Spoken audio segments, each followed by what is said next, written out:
Magandang umaga sa inyong lahat. Ngayon, pagtatalunan natin ang isang napaka-komplikadong issue. Sino ba talaga ang mas mahalaga sa produksyon? Ang manggagawa na nagpapawis o ang entrepreneur na nag-iisip? Simulan natin sa ating pangkat ng paggawa.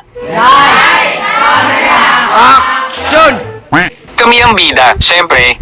Sino ang gagawa ng produkto kung wala kami? Ang mga entrepreneur, anong ginagawa nila?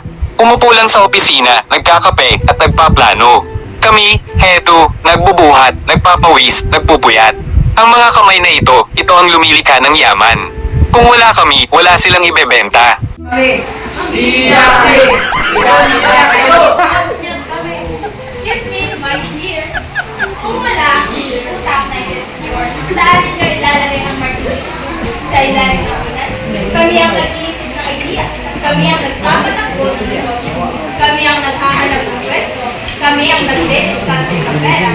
Kami ang naghahanap ng market. Kami lahat. Kayo, gagawa ng Pagbot ba? pero saan kayo pupunta kung walang pera? Iiyak ka yan! Para kayo, lobo na wala.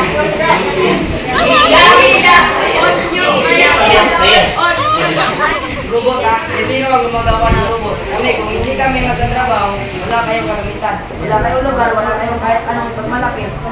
Ang plano ninyo, mananatiling drawing lang. Kung walang gagamit ng plano. Iiyak na yan! Iiyak na yan! Iiyak kayo! Drawing lang. Ang drawing na iyon ang blueprint ng tagumpay. Kami ang naglalatag ng ruta. Kung hindi namin kayo ay organisa, magkakagulo kayo.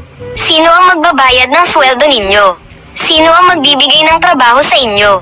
Kami. Kami ang nagbibigay ng oportunidad para makapagtrabaho kayo. Dapat magpasalamat pa nga kayo eh. Magpapasalamat sa puyat at pagod na ibinibigay ninyo sa amin. Ang sahod namin, sapat lang pambili ng kape para makayanan ang pagod. Kayo ang yumayaman habang kami, sige lang sa pagtatrabaho. Kami! Iiyak kayo! Yumayaman. Hello. Ang risk na kinukuha namin, hindi biro. Pwedeng malugi, pwedeng mawala ang lahat. Kayo, sigurado ang sweldo ninyo. Kami, gigising araw-araw na may kaba kung kikita pa ba o hindi. Kung walang maglalakas loob magtayo ng negosyo, saan kayo kukuha ng trabaho? Sa bahay lang. Kung walang gagawa ng bahay, saan kayo titira? Sa ilalim ng tulay? Paggawa, you're getting it to my nerve. Nagsabihan na siya. Hindi magkakapumpay ang produksyon kung wala ang salita. Ang kagawa, nagbibigay ng pisikal at mental na lakas para malikha. Samantalang, sa senior naman, ang utak at pagpapatakbo upang maging posible ang lahat. Parang mag-asawa lang yan. Hindi pwede maghiwalay kung hindi pa ng iba ang Papalita kog safeguard ay sagit diha. Unsa ko bungol kay imong sagitan? Unsa man nga SIM card? Globe o Smart? Ay!